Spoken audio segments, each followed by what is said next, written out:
Welcome back to the BrightWord Books Podcast. I'm your host, Chris Dabbs, and today we're thrilled to welcome Guy Quigley back to the show. Guy is a multifaceted storyteller who is basically a filmmaker as well and an entrepreneur, drawing from his deep connection to Irish history and Africa to craft vivid, captivating narratives. In The Thundering Smoke Book 2, The Dutchman's Plan, Guy continues the journey of Tom Sutton, a man tested by betrayal, love, and legacy. We'll dive into Tom's evolution, the powerful bond between him and Heidi, and the moral dilemmas that shape this action-packed saga. So, sit back and enjoy this insightful conversation with Guy Quigley, only on the BrightWord Books Podcast. Hi, Guy. It's lovely to meet you. Guy Quigley, here we are. Thank you for coming on the show. It's brilliant to have you. Thank you, Chris. It's my pleasure to be here, really. Brilliant. I'm really looking forward to talking about the Dutchman's Plan. Now, let's dive right into it and find out exactly what's going on here, because obviously this isn't the first book in the series, is it? So, no, this is number 2. Book number 2, right. So in the Dutchman's Plan, okay, we see Tom Sutton and he evolves significantly, okay, so which is quite interesting. How would you describe his emotional and spiritual journey, right, from the first book over to the second book? How does that work? You know, Chris, that's it's not as a tough one to answer, but to understand how it all came together and to start with, because people say to me, how do you get the emotions from book 1 to book 2 and book 2 to 3 and all that stuff, whatever else? And I actually wrote this as a book, 800 pages, wow, from start to finish. And of course, nobody would look at it because it's like War and Peace, for God's sake. Who wants to do that kind of stuff? But then having a little bit of quite a little bit of experience in the movie business here, which I produce movies. That's what I do. As a sidebar. Ooh. And I said to myself, you should approach this book like a movie. Make it, basically all movies are in 3 acts. They always are. There's Act 1, Act 2, and Act 3. As you know, Act 1 is the setup, Act 2 is the content of the story, and Act 3 is the conclusion. So I said to myself, I should take this book, and make it 3 books. And I just have to be able to cut it adequately, I believe, at book 1, where a person's not going to drop and say, well, that was garbage. I don't want to ever read any more of that stuff. I wanted to leave it there that maybe they almost read a book at that point. And then when I got to the second book, which was already written, I did the exact same thing to get to the third book. So Sutton's character emotionally was from the very start to the very end. And growing up and living my younger life, perhaps in Ireland, I had with British parents, by the way, which is very confusing. But to grow up there and then to understand Irish history and to try and present Irish history in a strange fashion to people is rather difficult, in a sense that a lot of people don't know. Well, I'm sure you do, but a lot of people don't know that Ireland has been the longest country that Britain have ever controlled, 700 years. And for amazing, 700 years, it was part of Britain. It always has been. And then they never got around to figuring out how to become independent in the 1920s. I understand that part, but that's not for me to figure out.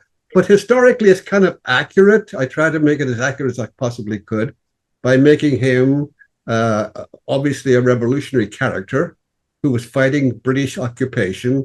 And where was he? The 700 years. But anyway, the point of it is, I felt that I didn't want to make him a nice guy, which he wasn't, that's for sure.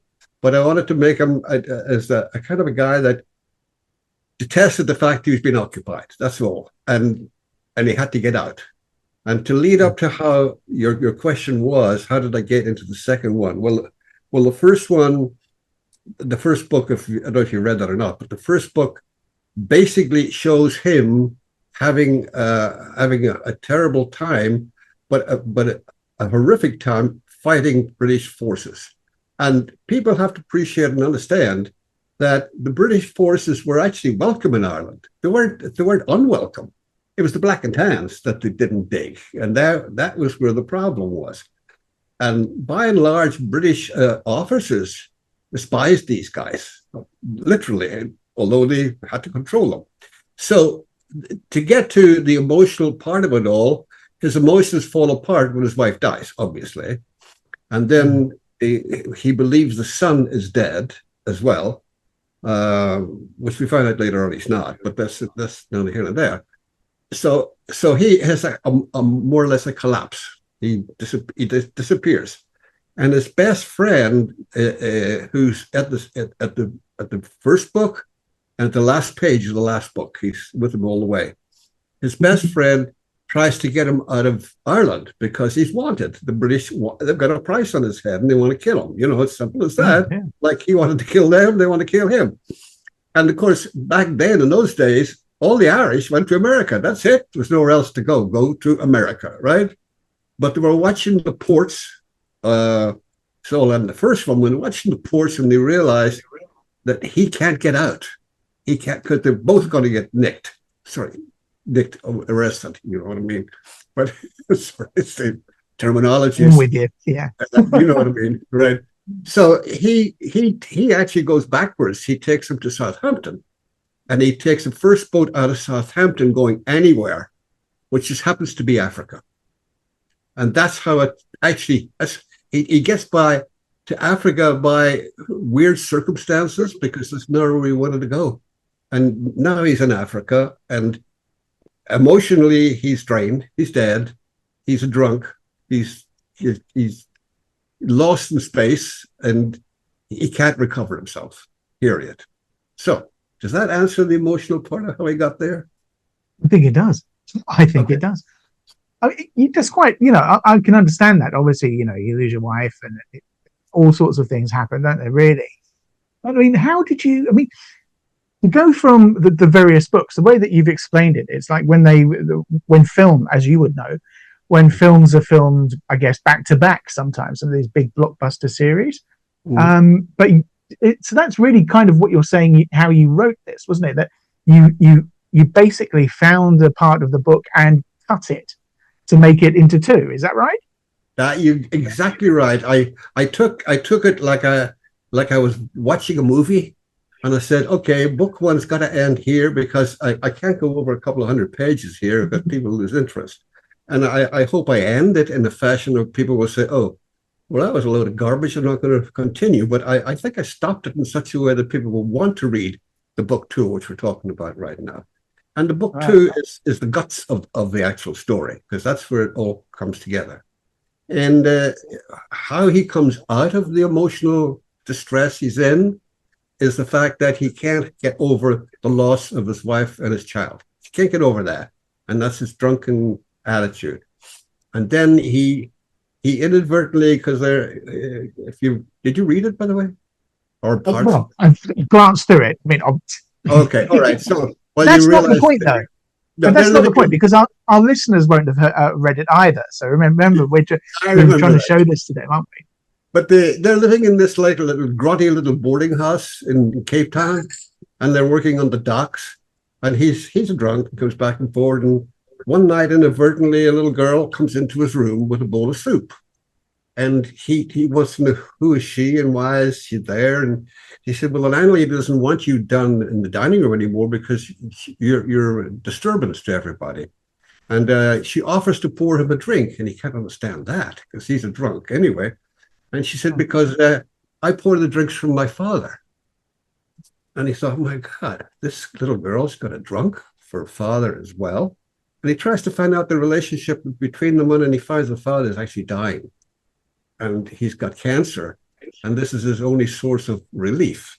The little girl keeps helping and helping and helping, but inadvertently, Sutton forms a relationship with her that she's kind of replacing the son he lost, and that's where it all comes into play. And then he gets to the point where he can't do without her, and he can't survive without her. And his best buddy, of course, wants to get rid of her because this is not. Nothing. We don't do this. We're a couple of Irish guys working our way through a continent I don't understand, and I'd rather go home, but I can't. You know what I mean? Yeah. So what materializes is that they do part ways, and they leave her in an orphanage. And then he finds out the father does pass away. That's what happens. And he's with his buddy. He wants to adopt the girl if he possibly can, but they know there's no chance because the South African orphanage is run by Afrikaners, Dutch people, and they're very staunch about everything they do. And he actually tries to figure out how to become a farmer in northern Rhodesia, which her father happened to be. And he's reading books and all sorts of stuff, and he's hoping to be able to blag his way through the orphanage and get to adopt the daughter. And no matter how hard he tries, he keeps screwing it up. And then he sends his buddy there to go and pick the girl up, and see will allow her out for a week to visit him, because inadvertently what has materialized in the body of number two, he has an attack by a lion. And the lion, sorry, beg your pardon, I'm going ahead of myself. They're working in the small working gold mines of northern Rhodesia, and I've had the pleasure of being in those, and they're not very pleasant. I mean, you get wound down in a bucket with your foot in the bucket about 200 feet into the ground, and two Africans on a windlass at the top. God forbid anything happens, then you're there, you're gone. And you crawl all over the ground. And I mean, I've actually been down and seen gold in the walls. So I thought I could write about that really well. And then we have this enormous landslide within the mine, and he gets hurt. And his employer puts him in a hospital in Johannesburg and pays all the expenses because he's a valuable asset to his gold mine. And that's where he is in the hospital. He sends the guy to Cape Town to see, will he allow the girl to come and visit him, because he's her uncle. That's his ruse. And they do that, and she gets there, and of course now they're reconciled again, and they're happy to see each other. And the kid is distraught; she doesn't want to go back, but the guy's going to take her back, and he's going to go to the hospital, or to the orphanage rather, and see if he can again talk his way into the fact that he is related to her, and there's no he is. So in the interim, as they're at the station, his friend says, there was an old guy came to see me the last time I brought her up to Johannesburg to see you. And he said he wanted me to tell you to visit him before he would ever go to the orphanage and see her again. And he only remembered, and he said, well, who is this guy? And he said, so he's an attorney, or a solicitor rather. And before he goes to the orphanage, he's trying to rehearse his story to adopt this child against the wishes of everybody. And he goes to the lawyer's office, and the lawyer makes him sign a document, a sworn document that he will adhere to what he's about to tell him. And then and this is the tearful part. The doctor or the lawyer brings out a letter, and the letter is from the dead father. And the dead father says in the letter that he saw the relationship between them grow and grow and grow, and he wanted to keep pushing it to grow even more because he realized his daughter needed somebody in her life, and this could be the right man to be in her life. And at the end of the letter, the guy said, I'm supplying with all the proof that you have my permission to adopt my daughter. The lawyer documents have been drawn up. All you got to do is sign them, walk into the orphanage, give them, and walk away. And that's exactly what he does. So all the plans they made to try and get to deceive everybody fell apart because the Dutchman's plan was the letter. And now he's inherited her very large tract of land in northern Rhodesia, 20,000 acres, and he's got the daughter. And off they go. So and it works its way through that whole chapter. Oh, wow. See, that's really nice, isn't it? It's very moving. The way that the father obviously realized that this would be the best thing for Heidi. Was there a particular, I don't know, something that inspired the relationship between Tom and Heidi for you? Yeah. Because earlier in that particular book, the father is he's watching them all the time. He's watching and watching and watching, and he sees the fact that his daughter is so happy to be with a healthy person who now he's not drinking anymore. Of course, that's the upside. And they're off to the beach, they're swimming, they're doing it, and they're coming back, and the poor old father's still dying, but he still keep pushing them together as much as he can. Kind of interesting. Yeah, It was a good that's play. nice. It was a good play. So, is there a kind of message that you'd like your readers to take away from that? Being friendly, being, also at the same time, I guess it's a symbiotic relationship, right? He needs the help, and she also needs somebody to look after her. I mean, is there a message there? It's a double-edged circus here, because he needs something in his life to replace the losses he's had, and she needs something in her life to replace the loss she's just had. And she's a miserable kid in an orphanage, because they're side stories, like every book you write, the side story that what has happened in the orphanage, things she didn't like, things that happened to her friends, and all that stuff. You know what I mean? Mm-hmm. And then eventually he ends up going back to his gold mine days, because that's what he knows. But he's now close to the city of Bulawayo in what was Rhodesia, and he puts her in school, like where she's supposed to be, because that's what the father made clear in the letter. This is where I'd like her to go. This is what I'd like her to do, and et cetera, et cetera. So he does all that. And then eventually, there's one pivotal character in this, which is important to remember. The guy who helped him in the mine was a very statuesque African man, a really strong guy. And ironic as it is, I used the name Simalala for him. And I knew Simalala personally, and he was a strong man. And I remember the day he died. I mean, it was all there. So this guy Simalala, who he owes his life to, because he dug him out of the freaking mine, when they go back to northern Rhodesia, he has to pack up, because now he knows they have a chunk of land somewhere that she owns. And he's leaving it to her and him together, and he's got to get there. And it's north of Victoria Falls, which is Muziutunya, the thundering smoke. That's where it all comes from. So they track their way north. He picks up the little girl, brings them with him in the train. She's exceptionally excited, because she understands what the Victoria Falls is all about. These two clowns don't know anything. They've never seen this stuff before.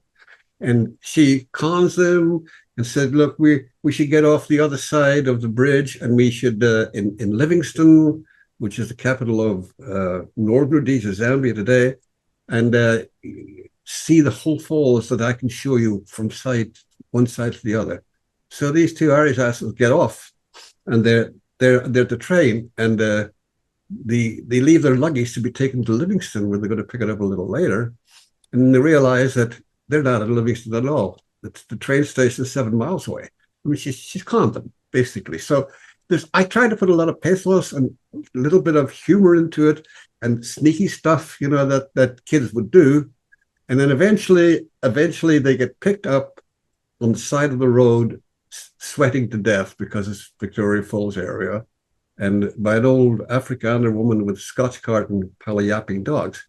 And lo and behold, there's our friend Simalala sitting on the side of the road. And he comes with them, and he understands that the white-black situation is blacks don't associate with whites. I mean, and he did, because he was saved by the man.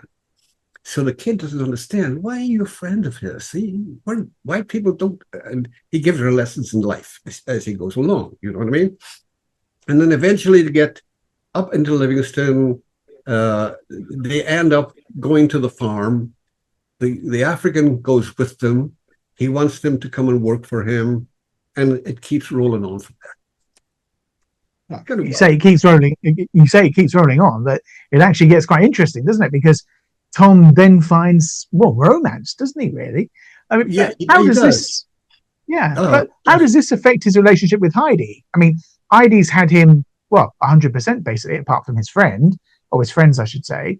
What does that reveal about his own personal growth, and how does Heidi deal with that? Well, it becomes a problem in the sense that his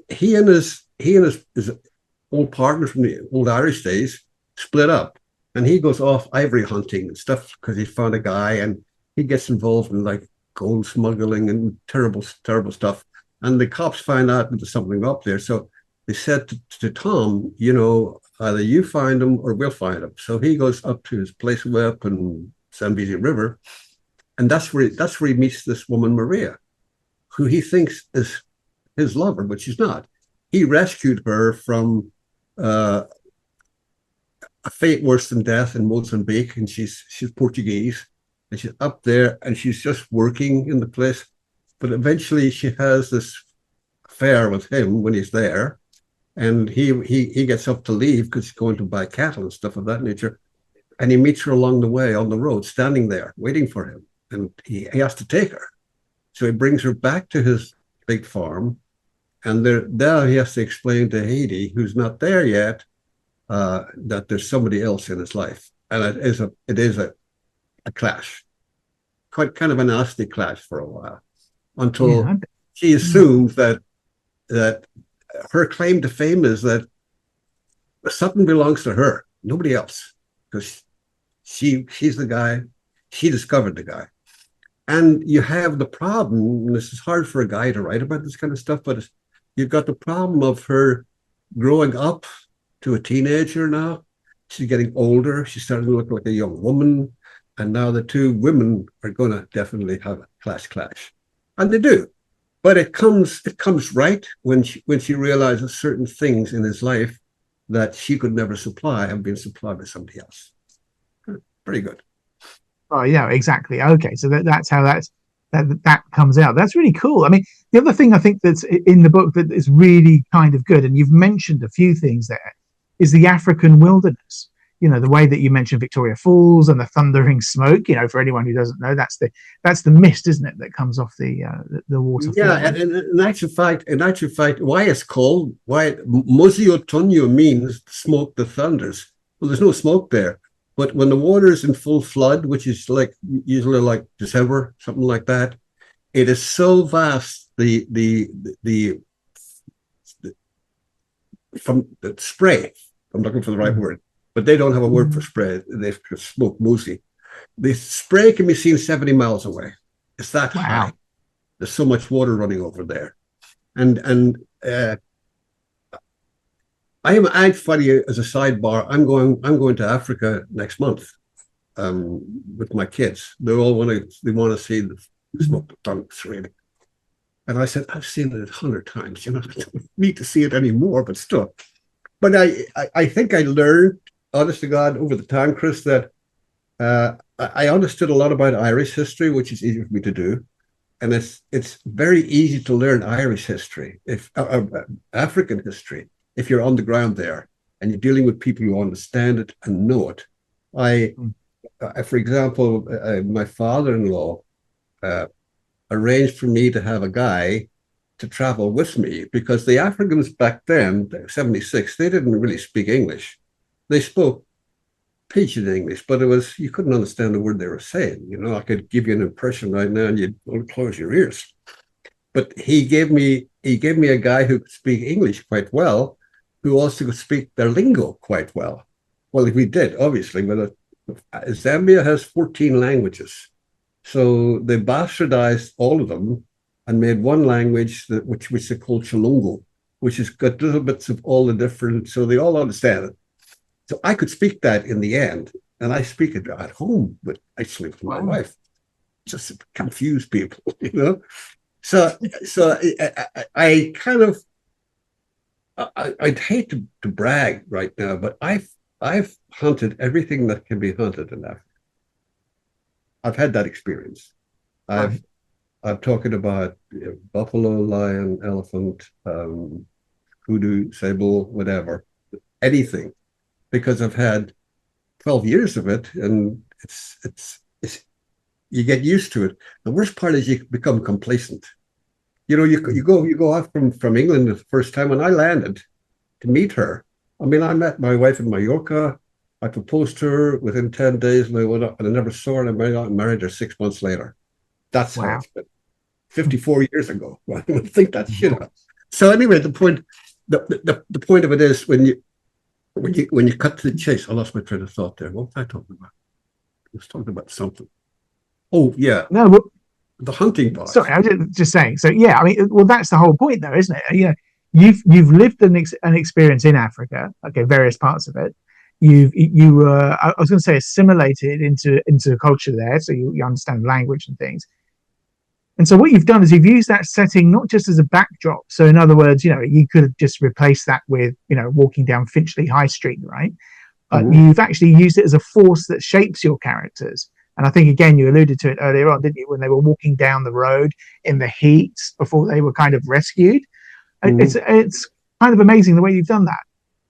Well, I thank you. I appreciate that. But I think honestly, Chris, if you've never been on the ground and you're going to read books about how to write about that, I don't think it can come off truthfully, because there's so much in the bush that when you see, when experiences that you encounter, I'll give you one small example. When I first arrived in Africa to marry my wife, when British Caledonian touched the ground, there were gunfire and stuff going off. And I said, my friends in London were right. You should never come to Africa. You're an idiot, because there's a coup going on. And I wouldn't get off the plane. And she was up there with her father crying because he's not coming now. He changed his mind. And I actually got off with the crew because I said, you guys know where you're going, so I'm going with you. And I said, what's going on here? Oh, no, he said, this is a 21-gun salute for a president in the area from Tanzania. That's all it was.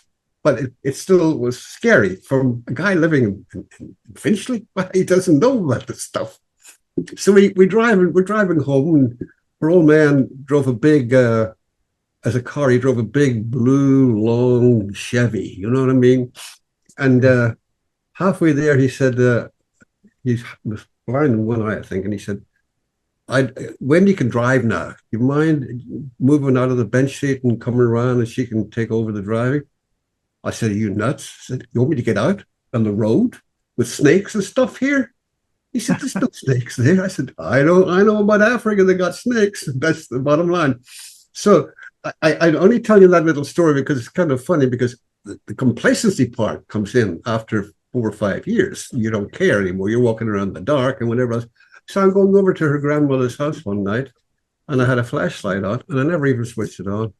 I had a German Shepherd, great dog, and she was ahead of me, and all of a sudden she stopped walking, and I nearly fell over her, and I switched on the light. In the doorway was an Egyptian cobra, sitting like that, just like that, ready to strike.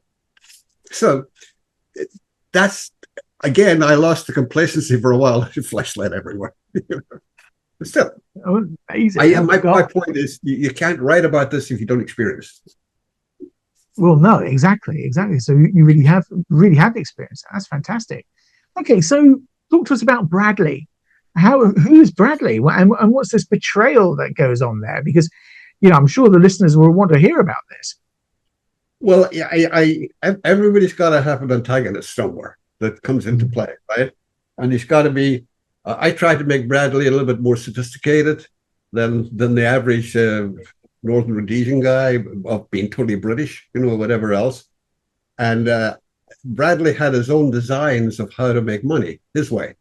And his way was make it by devious deeds. So what had happened is that he had robbed old Simalala's father several years ago and conned him out of half sovereigns, and had buried them on this farm Dambera that Sutton came back to because it was unoccupied. So when Sutton comes back and buys, now he's a pain in his ass because he can't get back to where he hid all his gold coins, because this guy's living on the farm, and he's only going to build a veranda over it on top of that. So Bradley tries to find every way possible where he can get Sutton off the farm without killing anybody. That's not my intent. Was never to have one of these shoot deals. I mean, that wasn't for me. So he tries, and he does all sorts of devious stuff. He attempts to well, he attempts to poison his cattle. That will break him because he got a mortgage on a property next door to him, which Bradley owned, but he never worked it. But he wants to get it, and he's been warned not to get it because if he doesn't live up to the mortgage terms, he'll take that and your property, and you'll have nothing. And that's where my little Jewish guy comes into it because he's the money man, and he dealt with all the finances.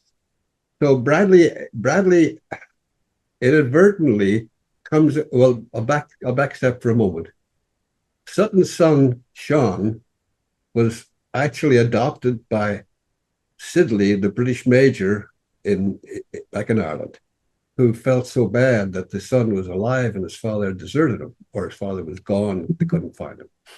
So the son is at some party in London somewhere, and these where the colonials go and they have parties over in England. It happened all the time. I've been to them myself, and they're having a chit chat about people that's living in their neighborhood and in Livingston area of Zambia, of Rhodesia rather, and he hears the name.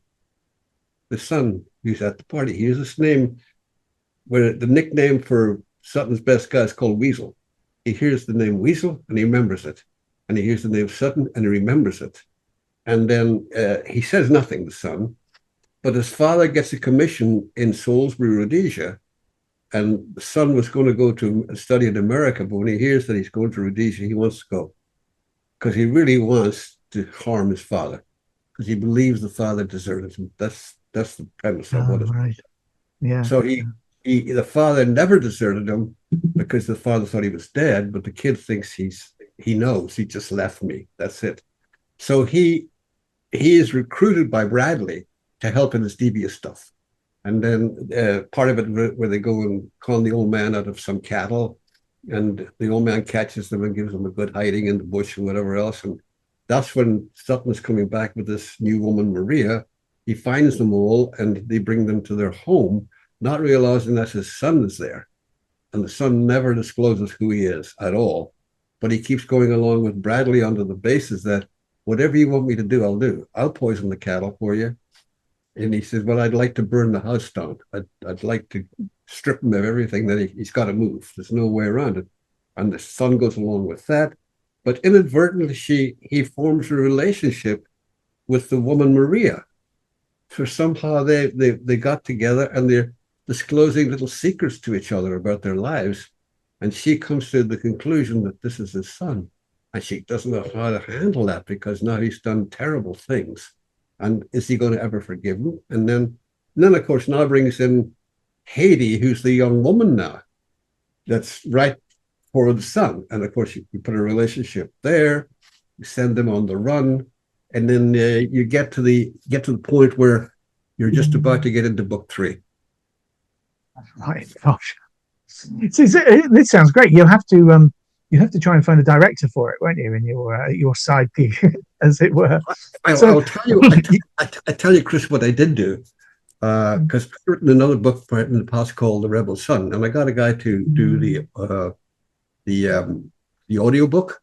See, I'm not narcissistic enough to do this stuff myself. I would do that. I'd find somebody. So I went out looking for, and I didn't like the Rebel Son the way the audiobook was done. I didn't like it too much. It's readable or listenable rather. So I went looking for somebody that could do this Thundering Smoke, who was actually not a narrator but an actor, and he had to be Irish or British because that's the premise of this book. So I found this Irish actor who has recorded the entire trilogy for me already. His name is Robert Fawcett. I mean, this guy's got credentials. He's been in Game of Thrones and stuff like that, So he's got, but his attribute is so great. He can speak with a decent Irish accent. Then when he speaks the lines of the British major, he becomes British. Then when he speaks the Cockneys, he becomes a Cockney. Then when he speaks like an Afrikaner, he becomes an Afrikaner. And I thought, this is perfect. This guy is actually acting his way through the entire trilogy. And it's so well done. So well. Oh, brilliant. We see, oh, there you go then. So no, that's great then. So, and what you're saying is that you're now moving on to the third book, I guess. So we don't want to really go there.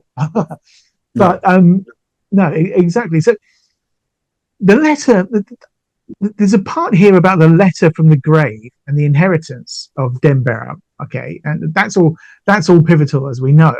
I mean, what does the Dutchman's plan symbolize then in the greater arc of the whole story? I think the Dutchman's letter, the original letter which we referred to earlier on, where he gives him all the proof to adopt his daughter, along with the deeds to the property for them to have collectively between them. So that's all done. And I think what I wanted to get out of that was that love wins in the end. I mean, it does, because that's what he did. He loved his daughter so much. He wanted to do something for her, and he trusted this guy. That's the way it worked out. And it actually worked out like that for me in the end, because it goes down to the wire like that. Totally. And actually, I'll just tell you one thing about, I'm not relieving, I'm not going to tell you anything, but I'm going to give you a clue. My worst critics can be your own family. You know that. Yeah, sure. They read something and they say, right? Well, my son happens to be a decent actor. You know, he's been in several movies, whatever else, right? And he's been reading the trilogy as he's flying to California for this and flying back and whatever else. And he came to me a couple of weeks. He said, "Where's number 3? I said, "You read 1 and 2." I said, I'm impressed. I'm impressed you got through those at least. So the other night, he came up and he says, he says to me, "I'm really peeved with you." I said, "What are you talking about?"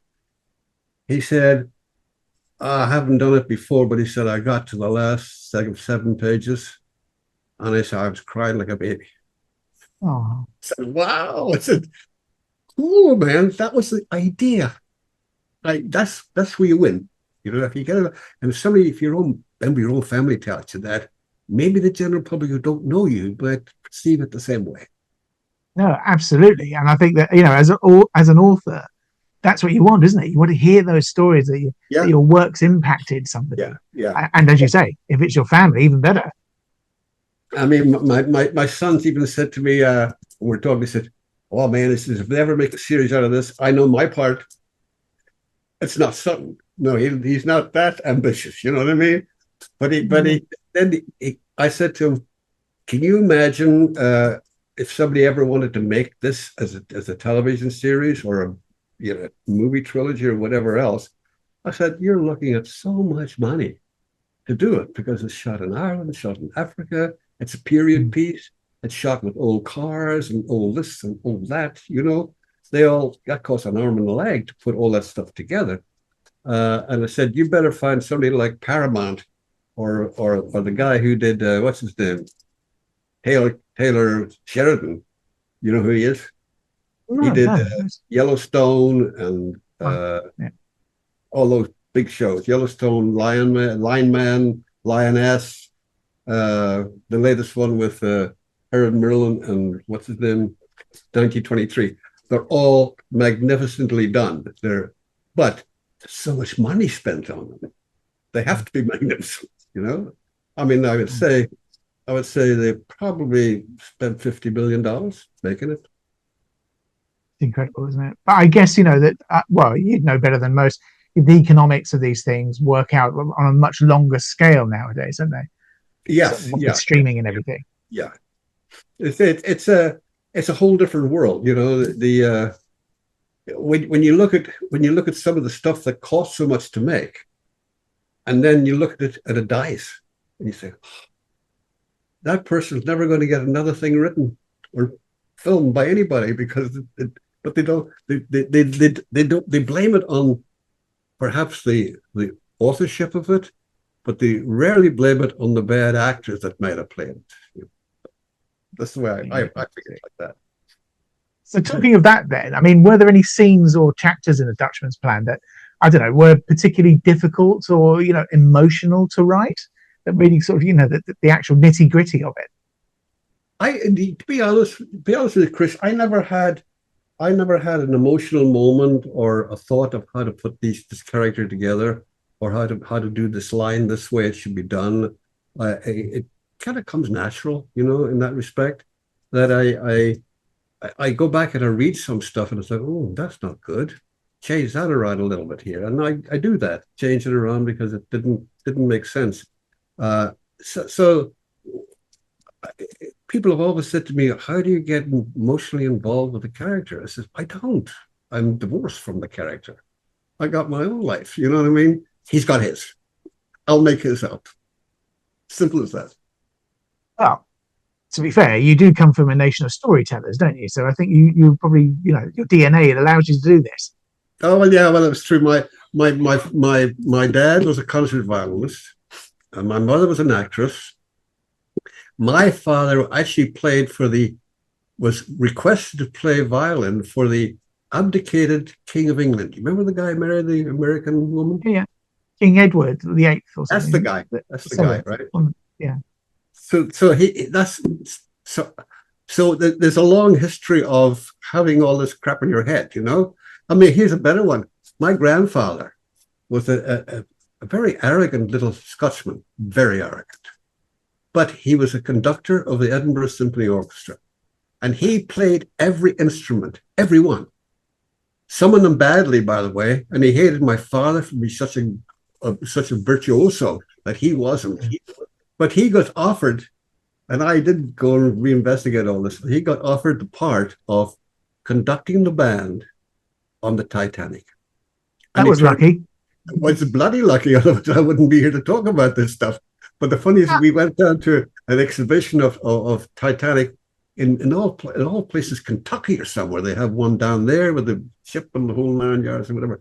And they got the whole band up there. And I'm looking at who's the band leader, because the band leader was one of his best friends that actually went down with the boat because he was there. And lo and behold, I read the guy's name. Where does he come from? Edinburgh, Scotland. I don't know. For my grandfather. Well, yeah. Weird. Oh, wow. That's amazing, isn't it? So, I mean, obviously, we don't want to go into it too far, but we can expect a continuation, right? So, because as you've mentioned, book 3 is. Have you finished book 3? What's happening with that? Book 3 is already on Amazon. It's available, and it's available. They're all available on Amazon, as are the audiobooks. The audiobooks are seemingly there's a big audience for audiobooks. People are too lazy to read. And the other definitely does it for them. And Robert does an amazing job on the books. So he's the best. I told him after we got together, I said, hey, Robert, if I ever make another movie where we need somebody of a character of yours nature, can you come on over and do it? He said, yes, absolutely. So now I know how difficult that is. I've recorded a few audiobooks, I've got to say, and moving from one character to another and accents and things like that. Well, not my bag. So hats off to him then. That's fantastic. Yeah. It hats off to the fact that he could change his voice. That's the best part. Exactly. Without getting too confused while recording it. I think that's anyway, we're not here to talk about my failings as an audiobook narrator. But anyway, so back to the book and everything, Guy. We're running out of time, so we'll need to try and sort of wrap this up in a way, unfortunately. But if readers were to take away, right, just one message from the Dutchman's plan, what would you want it to be? I have to ask you that. From the Dutchman's plan perspective, I would say the one thing to take away from it is the honesty of everybody involved in it. The honesty is the important thing, because the Dutchman was honest to what he wanted to do. The child was honest to the fact that she loved the uncle. His buddy was honest enough to have to admit he was right and the other guy was wrong. And Sutton was honest enough to follow his mission, that's what he wanted to do. So you're talking about honesty there. So tell us about, because the gold was found, isn't it? In the end, they do actually find the gold coins. Oh yeah, they find it. Sure. And they find it, and of course, he gives it to the police to take back to Similana's father, because he was the rightful owner of it. And it's found inadvertently because the kid knew where it was because he found out from Bradley where it was hidden, and when he runs, I'm going to book three now. That's not good. When he does an exit, he makes sure that Maria knows where it is. That's how it comes to life. Well, there you But go. See, as you said, sorry. some good honesty there. Then. So, okay, so here we go. How has writing this series of books has it changed you as a writer? What lessons have you learned? What can you pass on to other writers who are trying to balance like an action-driven plot with emotionally resonant characters and all of that sort of stuff? I mean, a whole bunch of questions there, but I guess it's about really has the process of writing changed the way you will approach anything in the future? I think it has, in actual fact, because the first thing, this actually, I attempted to write this book, 30 years ago, and I started on it. Then I packed it in, and then I went back and I finished, and it was all handwritten, But thereafter, I went on to write other books. Like this one didn't exist anymore, and I just went on to write. The Rebel Sun is one. Land of the Little People is another one. I've got one coming out next month, which is called Code of Redemption, which is unrelated to all of this stuff. In actual fact, Code of Redemption is a terrorist type story, and I'm writing that book. I might get my brain to work different ways. I wanted to write that book to be what I would classify as a quick read. In other words, you get on a flight, it's 30 minutes, it's an hour and 30 minutes, you'll finish the book. And that's what I wanted. And I've done that in that respect. So I've got another one, which I'm currently working on right now, which is a little challenging because it's the editor wrote to me and he said, this book is a grand throwback to the good old days of John le Carré and Graham Greene. It's a spy thriller. The British spy thrillers with the MI6 and the MI5, they're very intriguing. Yeah. And I finished it, but I don't like it, so I'm rewriting it. So to answer your question about writing, I think you evolve, and you evolve all the time as you write something. You figure, can I do that better? It's like you write a movie script. A movie script and book writing are totally different things. Ironically, what I do, Chris, is I write the script first because I'm a movie guy, Yeah. And then, when you see, you talk about Victoria Falls, Africa, and all that stuff, when you see the line on the script that it says, exterior, day, sunshine, bush. That's it. Now the dialogue starts. When you write the book, you got to do the exterior, day, exactly what the bush looks like, what's here, what's there, what's everything. It's this long, but that's your descriptive part. And I get a buzz out of setting myself up to what I have to write about. So that's where I find the interior, exterior, exits, cuts. That's where I find it good for me, at least my head, where I can just say, okay, if this were a movie, you're visually seeing all this stuff. But if you're reading a book, you're not visually seeing it. You've got to explain what that visual is like. And that's easy to do. A lot of people think it's a nutty way to do it, but it's the way I like it. It's the way that makes sense. Yeah. Yeah. Well, I can see that. I mean, you're putting down, I'm probably wrong here, but it sounds like you're putting down the bones of it into, that shooting script or however you want to put it. Yeah. And then you're putting the meat on the flesh as you're writing, right? Or the meat on the bones, I should say.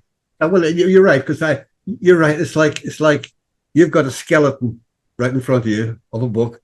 By the way, you probably have most of the dialogue already because you're writing a movie script to start with. You may have to change some of the dialogue around because they're all put in a different fashion. But at least if you look down and you see, this is it, I want to write now. The morning sun was blaring to the top of the sky, and the treetops were echoing, and the birds were singing, and all that's in a movie, but it's not in your head. No. And you got to put that it. Makes sense, actually. Eh? So I'm going to take that tip with me. I like the idea. Yeah, very good. All right. Well, listen, Guy. Simple. Very simple. Yeah, it is very simple, but I think that perhaps not a lot of people think about that, about being systematic about it, and instead of just sitting there and letting everything just go, onto the keyboard. Yeah, and that's right. Not to that I haven't tried to answer the question you asked me. What advice would you give to somebody who's writing, or what my opinions would be? I think the most sacred opinion you should have if you're writing anything is you like it. Make sure you like it. Don't worry about what other people think. They might hate it, but if you like it, that's the important thing, in my opinion. Some of the writings you do, maybe not that great, or whatever, or you can rectify them with an amendment. But if you don't like it yourself, don't expect anybody else to. That's it. Well, no, you never finish it either, right? Yeah. Yeah, that's true. Well, funnily enough, well, that brings us to the end of our time, actually. Okay. I'm really sorry about that, Guy. I mean, we could talk for ages about this. Great to talk to you, man. Yeah, and you as well. Well, listen, that brings us to the end of another powerful episode of the BrightWord Books Podcast. A special thank you to you, Guy Quigley, for joining us again and for taking us behind the scenes of The Dutchman's Plan, a novel that's as emotionally stirring as it is adventurous. I just love the idea of the gold and the farm, and actually the letter as well. It's just fantastic. So whether you're drawn in by the mystery of the Dutchman's hidden legacy, or the poignant dynamic between Tom and Heidi, or the raw honesty of family reconciliation, well, that's a good point. There's no doubt that this story leaves a lasting mark. And if you haven't picked up your copy yet, The Thundering Smoke Book 2, The Dutchman's Plan, is available now wherever books are sold. So until next time, keep reading, keep discovering, and remember, every great story begins with a bright word. Thanks very much to you, Guy Quigley. Nice to meet you, man. Take care. God bless. See you again. Take care.